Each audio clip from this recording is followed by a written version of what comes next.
Assalamualaikum warahmatullahi wabarakatuh.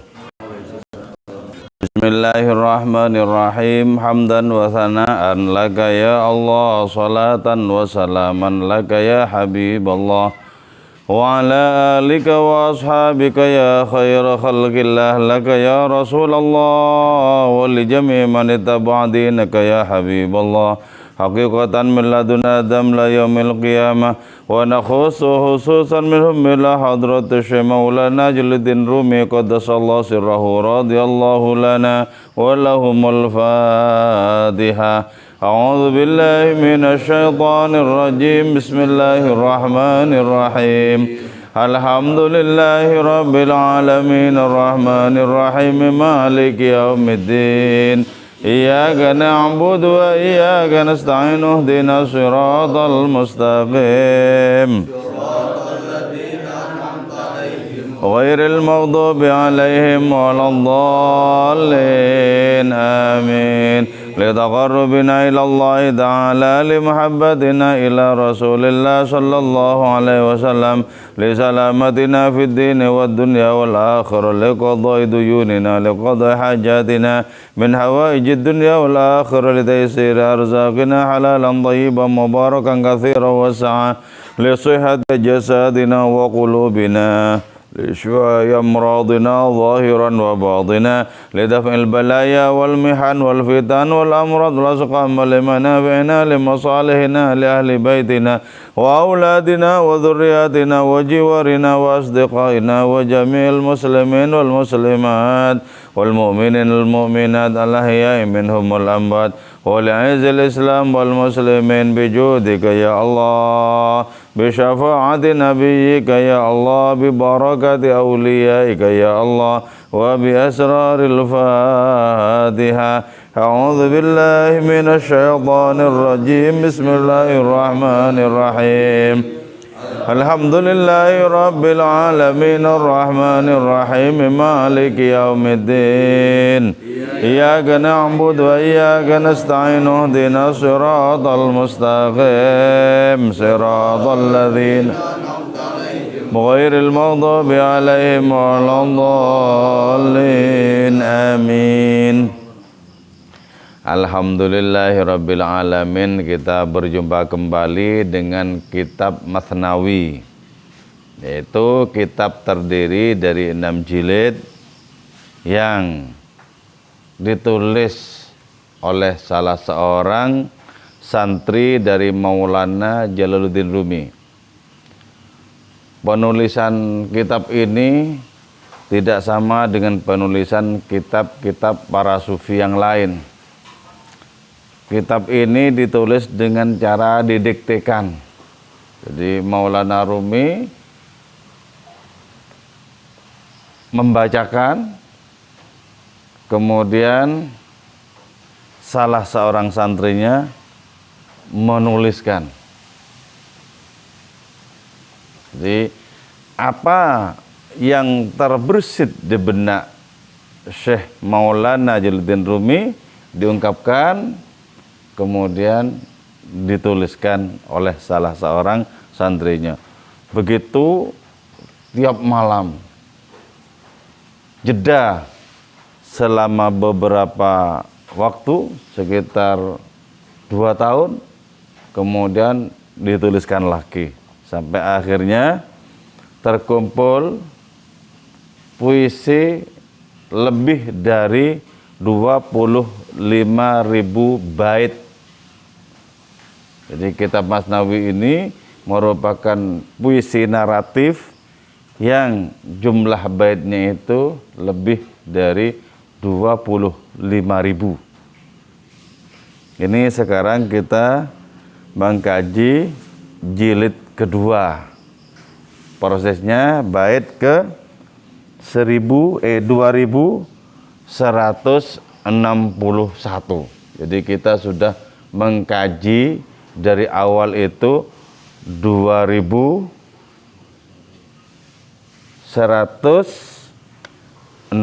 bait.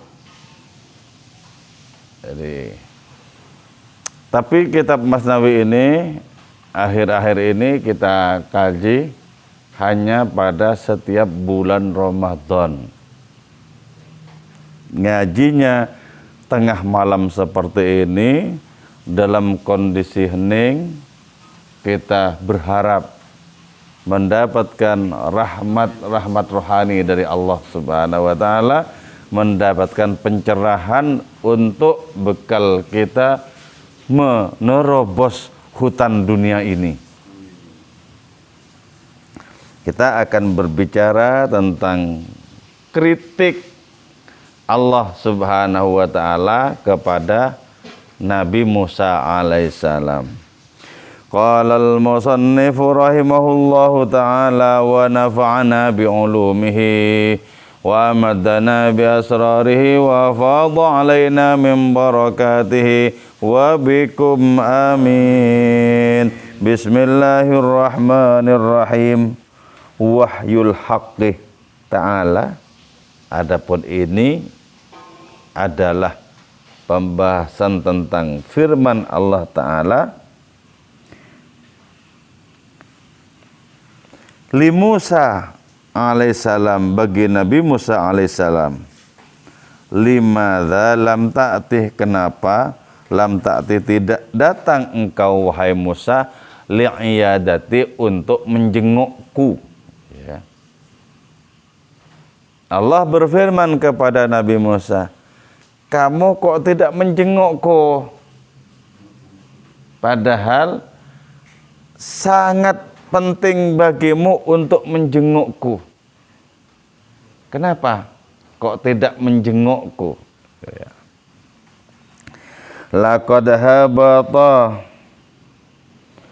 sungguh telah turun, hadzal itabu, apa adanya kritik ini, minal haqqi, dari Allah yang maha benar, ala Musa alaihissalam, terhadap Nabi Musa alaihissalam. Wa qala, dan berfirman Allah, lahu, bagi itu Nabi Musa, ya man, wahai orang, ra'aita, yang telah melihat engkau, tulu al-qamari, terhadap munculnya rembulan, menjaibika, dari dadamu.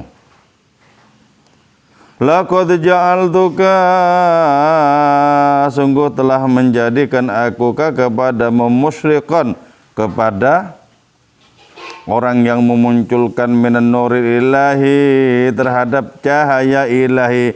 Wa ana, dan adapun aku, al-haqqu, ialah Tuhan yang maha benar. Laqad maritu, sungguh telah sakit aku. Falima, maka kenapa lam ta'ud, tidak menjenguk engkau ni kepadaku. Ya, ini salah satu cara Allah memuliakan Nabi Musa dengan diajak berdialog, kayak dia. Siapa orang diajak berdialog oleh Allah, maka sesungguhnya orang itu dimuliakan oleh Allah itu sendiri. Jangankan diajak berdialog oleh Allah, kita diajak ngobrol oleh orang yang kita ta'zimi, kita hormati, senang sekali. Senang sekali. Apalagi ajakan untuk berkomunikasi, untuk berbincang-bincang itu datangnya dari Allah Subhanahu wa taala. Dan kita manusia sesungguhnya sangat mungkin untuk mendapatkan kesempatan berbincang-bincang dengan Allah. Kapan itu? Yaitu ketika kita memfungsikan sir atau relung batin. Kalau amalnya hati itu, kita merasakan berhadapan-hadapan dengan Allah, amalnya hati, ya. Terus amalnya roh, kita itu menyaksikan Allah. Nah, amalnya sir, kita berbincang dengan Allah. Tentu saja tidak sama dengan berbincang dengan kawan-kawan, tidak sama. Berbincang dengan Allah itu pastilah bila harfin, bila sautin, tanpa huruf, tanpa suara. Yaitu ketika kita mendapatkan inspirasi untuk kebaikan-kebaikan yang mesti kita kerjakan, itu sesungguhnya apa? Itu sesungguhnya merupakan komunikasi dari sisi Allah Subhanahu wa taala kepada diri kita. Jadi ya, amalul qalbi, amalnya hati itu hudur, kita merasakan berhadap-hadapan. Ini mesti kita kembangkan, mesti kita terapkan dalam kehidupan. Jadi bagaimana kita merasa berhadap-hadapan dengan Allah. Terus amalnya ruh, kita menyaksikan Allah. Caranya bagaimana? Saksikan alam semesta ini dan bayangkan kehebatan yang menciptakan. Bayangkan kehebatan yang menciptakan. Wong kita manusia sebagai makhluk yang paling cerdas tidak bisa menciptakan binatang yang paling kecil sekalipun, tidak bisa. Kau saksikan langit tegak tanpa tiang.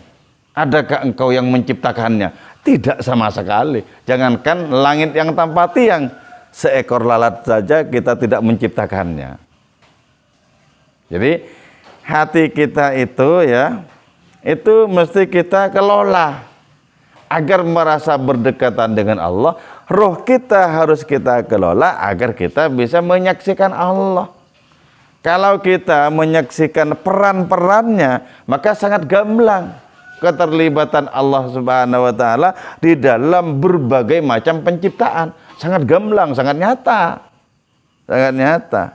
Jadi kita itu sesungguhnya berinteraksi dengan makhluk, hakikatnya berinteraksi dengan penciptanya. Dengan penciptanya, satu ya, dengan penciptanya, berinteraksi dengan penciptanya,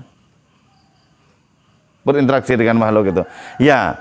Hati kita yang kita kelola biar bisa merasakan,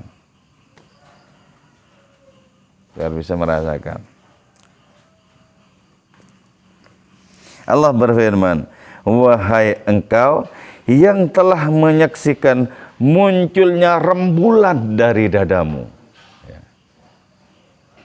usluk yadaka fi jaybika takhruj bayda min ghairi su, firman Allah. Coba dekapkan tanganmu ke dadamu, maka tanganmu itu akan muncul sebagai tangan putih yang bersinar, bukan lantaran penyakit. Jadi salah satu mukjizatnya Nabi Musa. Jadi rembulan itu muncul dari dadanya Nabi Musa. Kenapa? Dada Nabi Musa itu menampung kehadiran Allah Subhanahu wa taala. Menampung kehadiran. Jadi ketika dada seseorang, jiwa seseorang menampung kehadiran Allah taala, maka tidak muncul dari orang itu kecuali petunjuk dan kebaikan. Enggak muncul. Apapun itu enggak muncul kecuali petunjuk dan kebaikan. Dalam konteks mukjizatnya Nabi Musa, maka cahaya itu betul-betul direalisasikan, betul-betul diwujudkan, betul-betul ditampakkan. Jadi kita itu sesungguhnya bisa menjadi tempat bagi munculnya cahaya-cahaya ilahi. Karena itu kita mesti telaten menampung kehadiran Allah di dalam batin kita. Telaten. Dengan pertama-tama banyak berzikir, menciptakan hubungan spiritual dengan hadiratnya. Berzikir. Nanti di puncak zikir itu kalau kita mendapatkan karunia, kita bisa menyaksikan peran-peran Allah, menyaksikan kerja-kerja Allah di dalam kehidupan ini. Dan antara kerja Allah dengan zat Allah itu tidak berjarak. Tidak berjarak. Sama dengan antara sifat dengan zat Allah itu tidak berjarak. Antara perbuatan dengan zat Allah tidak berjarak. Berjarak hanya di dalam pembahasan. Jadi hayati, coba hayati peran-peran Allah Ta'ala di dalam kehidupan diri kita. Wahai engkau yang telah menyaksikan munculnya rembulan dari dadamu, aku telah menjadikan engkau sebagai orang yang bisa memunculkan cahaya ilahi. Dimunculkan cahaya ilahi. Jadi kita juga belajar memunculkan cahaya ilahi. Kalau kita tidak berkomunikasi dengan orang kecuali berisi kebaikan.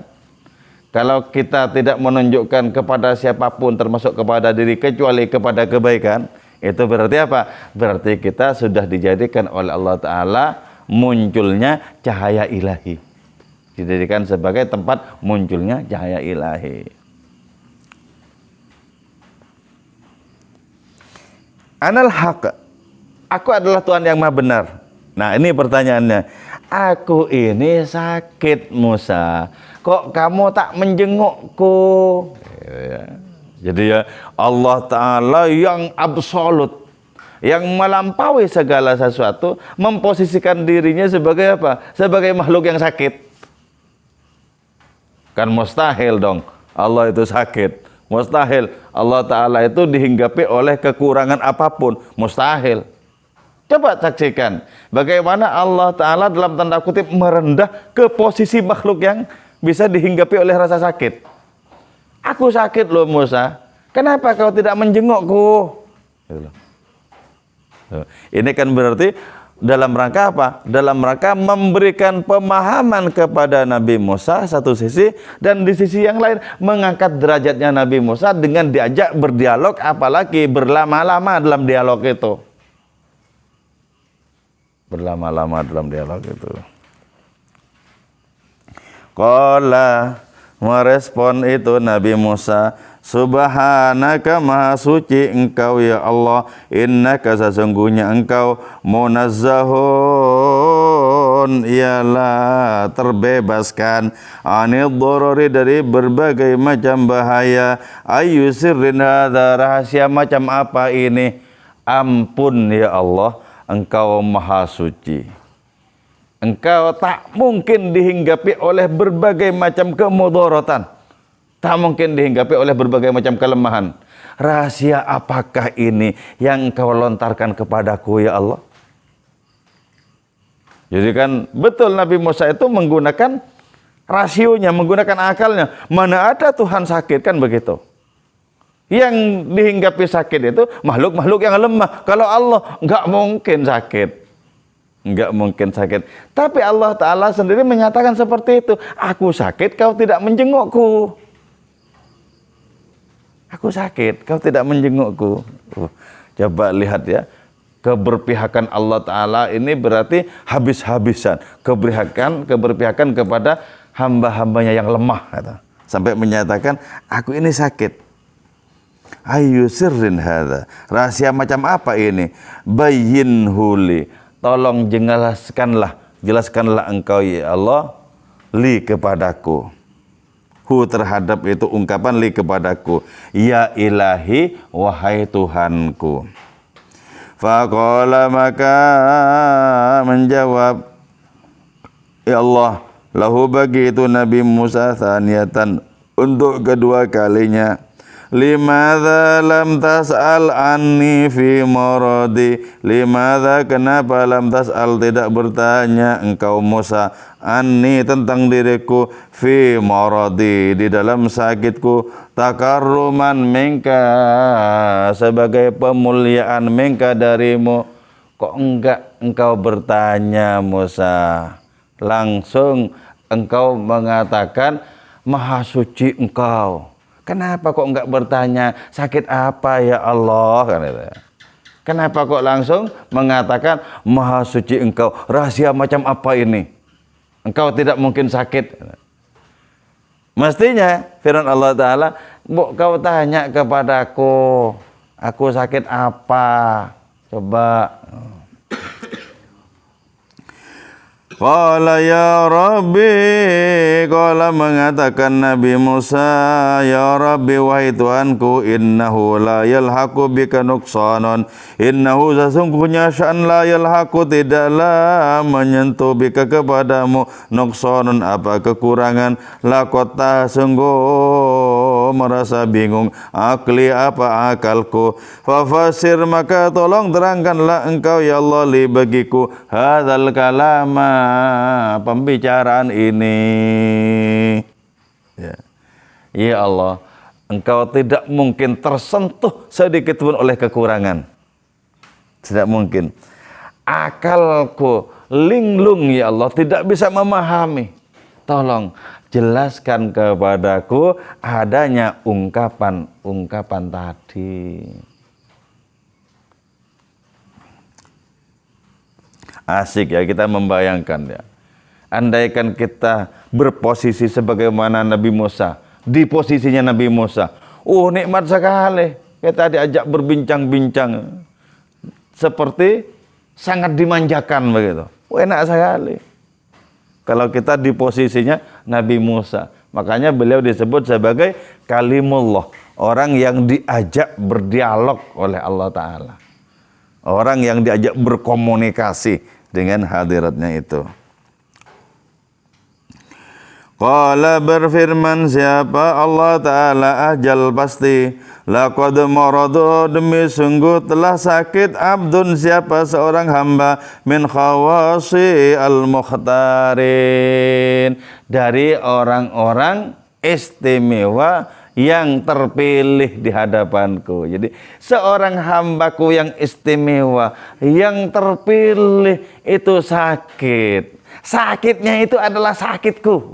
Hebat ya. Allah berpihak habis-habisan kepada kekasih tercintanya itu. Karena itu ketika kekasih tercintanya sakit, itu Allah Ta'ala yang mengakui sakitnya itu. Ini sakit, aku yang sakit. Kau jenguk orang sakit dari kalangan hamba-hambaku itu, kau menemukan aku di situ. Hebat, hebat, hebat. Jadi karena itu kalau kita menjenguk orang sakit, dan orang sakit itu adalah orang beriman, kita berharap agar bisa merasakan perjumpaan dengan Allah Ta'ala di pertemuan kita dengan orang sakit itu, orang beriman.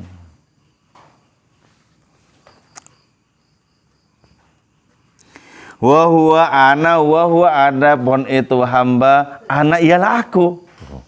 Hamba itu aku, sakitnya itu sakitku, deritanya itu deritaku. Jadi maka karena itu ya, di dalam Islam itu praktek keagamaan itu tidak saja berwujud vertikal, hablun minallah, tapi juga hablun minanas.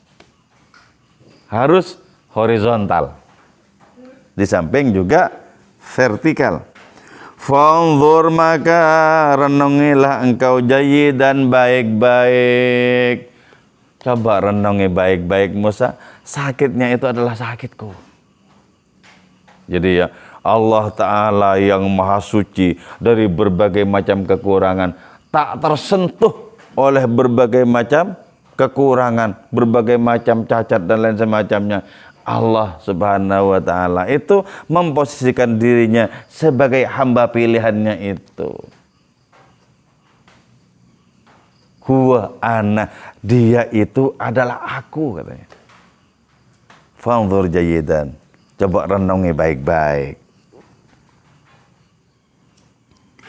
Fa'udhruhu udhri, maka adapun pembelaan terhadapnya, udhri ialah pembelaan kepadaku. Jadi kita berpihak ya kepada orang terkasih di hadapan Allah, hakikatnya kita berpihak kepada Allah. Hati kita kecantol para wali, hakikatnya hati kita kecantol dengan Allah. Itu pentingnya kita ya memiliki relasi-relasi rohani dengan para kekasih Allah Ta'ala. Penting sekali. Kalau kita dekat dengan orang terkasih di hadapan Allah Ta'ala, hakikatnya kita dekat dengan Allah. Tapi kalau kita jauh dari kekasih Allah, hakikatnya kita jauh dari Allah itu. Karena kehadiran hadiratnya itu bisa kita jumpai di antara para kekasihnya. Sampai Allah menyebutkan wa maraduhu maradi, sakitnya itu adalah sakitku. Jadi ya kalau orang di jalan Allah, orang suntuk kepada Allah, dan orang itu mengalami sakit, gak tanggung-tanggung, Allah berada di pihak orang itu. Allah berada di pihak orang itu, di pihak orang yang sakit itu. Karena itu hidup ini wajib kita fokuskan sepenuh-penuhnya kepada Allah Ta'ala, semampu-mampu kita, sebisa-bisa kita, fokuskan kepada hadiratnya. Karena apa yang disebut sebagai selain hadirnya, itu nggak ada yang penting sama sekali. Sama sekali tidak ada.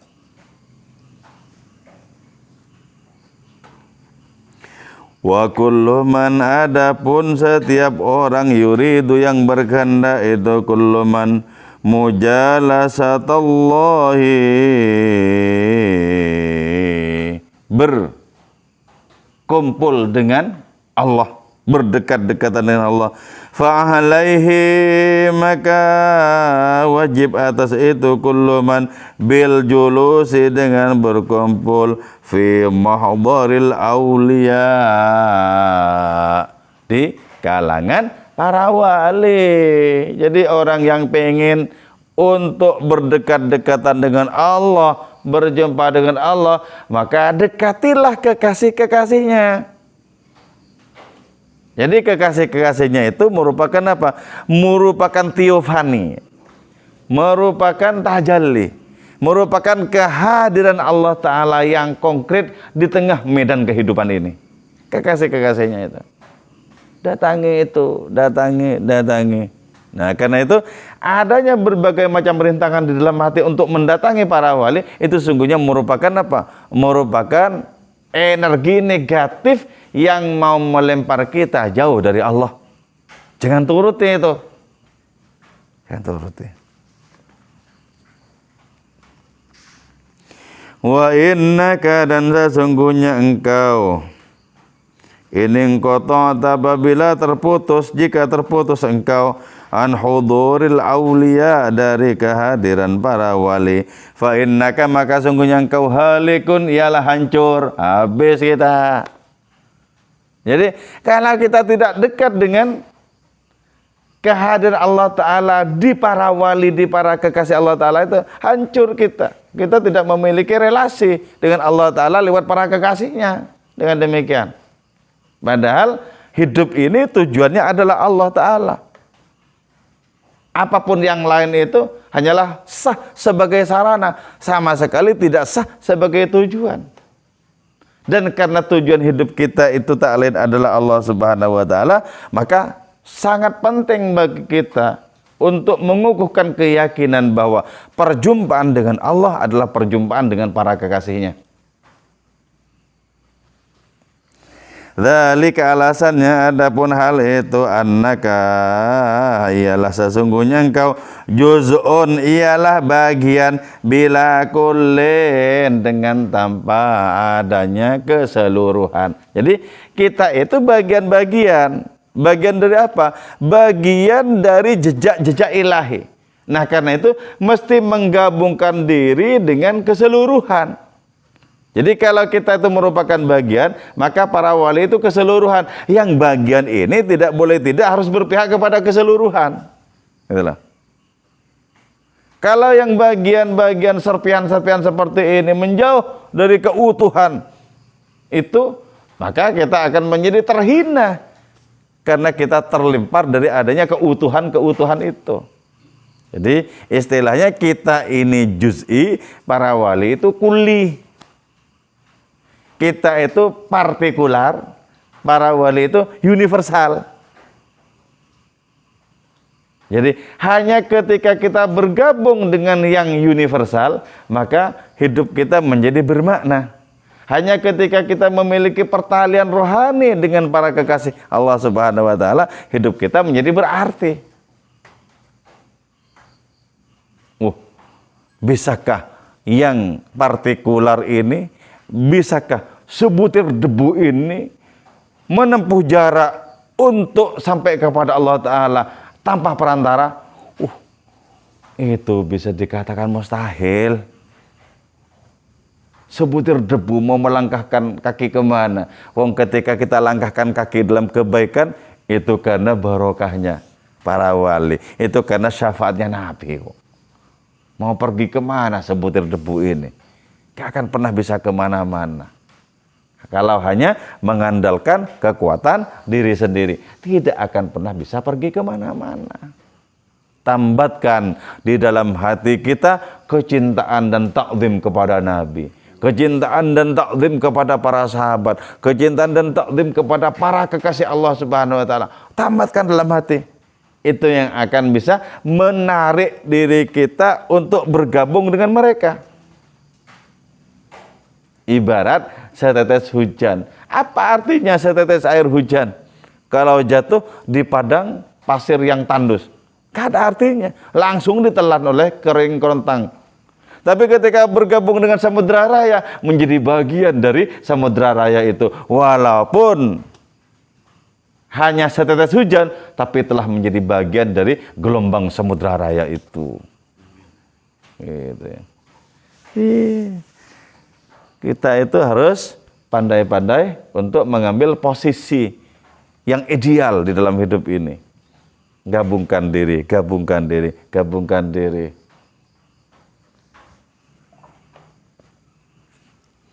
Wa kullu man, adapun setiap orang, fasala yang telah memisahkan kepada kullu man, asyaitanu, siapa setan, anil kiram, dari orang-orang yang mulia. Yajiduhu, maka akan mendapatkan tu setan kepada kullu man, bila ahlin, tanpa bolo, tanpa ada pembelanya. Jadi ketika setan sudah sukses memisahkan seseorang dari orang-orang yang dimuliakan, dipisahkan.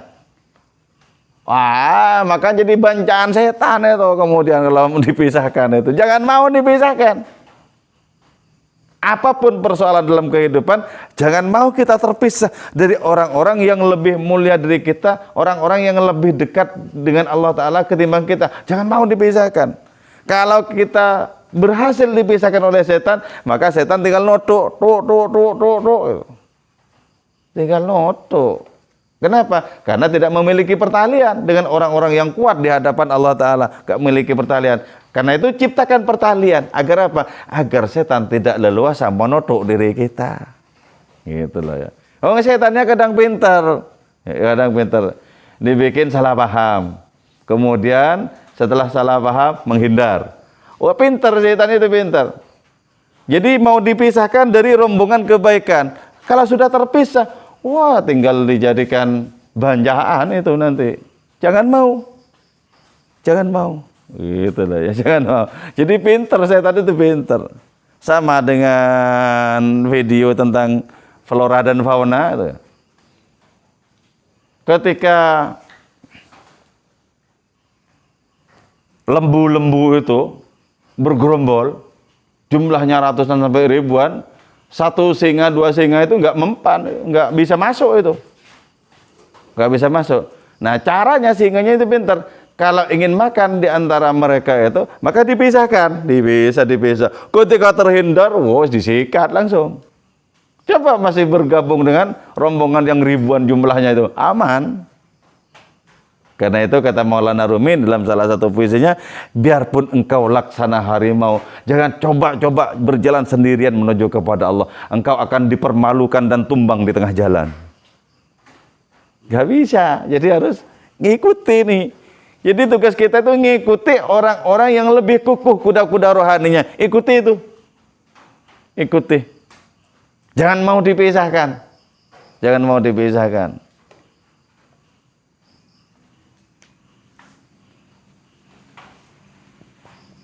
Fayab tali, kalau sudah dipisahkan itu, fayab tali, maka menelan itu setan rosahu kepada kepalanya orang itu. Ditelan kepalanya, gitu. Karena sudah sendirian. Sudah sendirian, jangan mau. Jadi ciptakan relasi-relasi rohani. Ciptakan tawasul-tawasul. Agar kita itu tidak sendirian. Tidak sendirian. Karena itu ya, kalau di dalam dunia thariqah, siapapun yang mengalami persoalan, maka orang itu dianjurkan untuk bertawasul kepada silsilah thariqah itu. Dengan bertawasul seperti itu, dia akan menjadi kuat karena terhubung dengan dengan para mursyid itu loh. Sampai ke Kanjeng Nabi terhubung. Ya menjadi kuat. Gitu.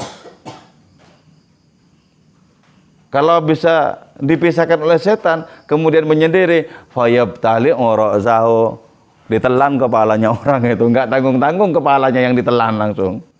Kalau kepalanya ditelan, wah berubah semuanya, pikirannya berubah dan lain semacam berubah. Kepalanya udah ditelan. Kehidupan binatang itu di kepalanya.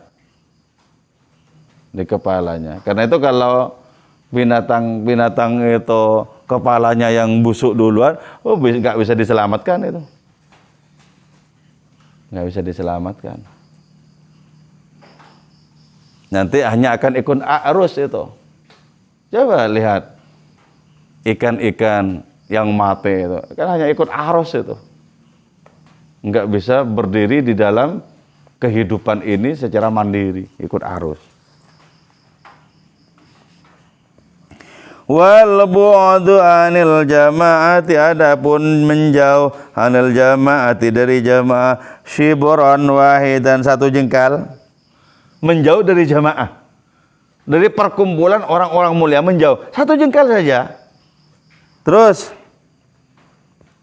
walahdatan wahidatan, sejenak saja. Huwa makrun, itu tipu daya minasyaiton, dari setan. Ya. Jadi menjauh sejenak saja, itu sudah tipu daya itu. Tipu daya itu. Maksudnya mau dipisahkan itu. Karena itu kita harus mati-matian untuk mengukuhkan adanya keterhubungan dengan jamaah. Harus mati-matian. Harus mati-matian. Jangan kemudian kita tidak merasakan bahwa kita itu sedang dipisahkan oleh setan dari rombongan. Jangan sampai nggak merasakan. Seolah-olah benar. Oh, enggak benar itu. Ya. Jadi karena itu harus kita berprasangka buruk terhadap tipu daya setan itu. Wa inhuma mahadakan nusha fatahimi. Kalau nafsu dan setan itu menyodorkan nasihat begini-begini, fatahim, maka kita harus berburuk sangka. Wah, ini paling mau menjatuhkan aku ini, gitu loh. Harus gitu. Jadi tidak boleh berbaik sangka kepada nafsu dan kepada setan, nggak boleh berbaik sangka, nggak boleh. Kan kadang sok lembut itu kan nasihatnya, padahal munculnya dari setan atau dari nafsu. Kamu begini aja, ini kebaikanmu. Itu mau ditelan kepalanya itu sama setan. Fastami' ila hadza, maka simalah engkau ila hadza, terhadap adanya nasihat ini. Wa alamhu jayidan, dan ketahuilah engkau hu kepada hadza jayidan, dengan baik. Pahami ini baik-baik ya, pahami baik-baik, kata Maulana Rumi. Insyaallah engkau akan selamat. Pahami baik-baik gitu loh ya. Jadi berkumpul dong. Wong jagoan, paling jagoan saja kalau sendirian bisa dipermalukan kok. Dipermalukan. Jadi betapa pentingnya kita memiliki relasi spiritual, relasi rohani dengan orang-orang terkasih di hadapan Allah Subhanahu wa taala. Penting, itu penting sekali. Itu kita pegang sebagai pedoman kehidupan kita. Terus kalau perlu kita wariskan kepada anak-anak kita. Jadi betapa sangat penting cinta kita kepada para kekasih Allah, itu sangat penting. Karena itu konon ya, bapaknya Imam Ghazali itu bukan seorang ulama, bukan seorang kiai, tapi senang sekali kepada para kiai, kepada para ulama, kepada para kekasih Allah. Senang sekali. Nah, barokahnya punya anak yang jenius seperti itu. Barokahnya. Itu penting. Jadi kita yang bangun relasi. Jangan sampai kita menutup hati untuk apa? Untuk jamaah yang senantiasa bergerak di dalam kebaikan, dalam kemuliaan. Jangan sampai kita menutup hati. Jadi, karena itu ya, kita akan tahu ya bahwa di dalam kehidupan realnya kan banyak sekali jamaah, banyak sekali pondok-pondok pesantren. Biarpun kita tidak ngaji di sana, Ciptakan rasa cinta dalam hati kita. Itu salah satu dari panji kebenaran Allah Ta'ala. Gitu loh. Walaupun kita tidak pernah ke sana, tidak pernah ngaji, ciptakan rasa cinta, rasa penghormatan, itu ciptakan. Bukan karena ini bukan golongan kami, lantas nggak mau tahu, jangan, ciptakan. Itu bagian dari apa? Bagian dari luasnya batin kita untuk mencintai kebaikan-kebaikan. Gitu loh. Semakin kuat hati kita mencintai kebaikan, Allah semakin mengukuhkan adanya martabat kemuliaan di dalam diri kita. Gitu. Oke, saya kira ini ya kajian kita pada malam hari ini. Semoga menjadi manfaat dan barokah untuk diri kita. Semoga sisa umur kita menjadi lebih bermartabat di hadapan Allah Subhanahu wa taala dan berguna bagi kehidupan sesama. Moga-moga kita senantiasa sehat walafiat serta panjang umur, dijauhkan dari berbagai macam bencana dan malapetaka, dijauhkan dari penyakit-penyakit yang sulit obatnya. Moga-moga negeri kita Indonesia ini senantiasa damai dalam lindungan Allah Subhanahu wa taala. Wal afwa minkum. Wassalamualaikum warahmatullahi wabarakatuh. Maulaya salli wa sallim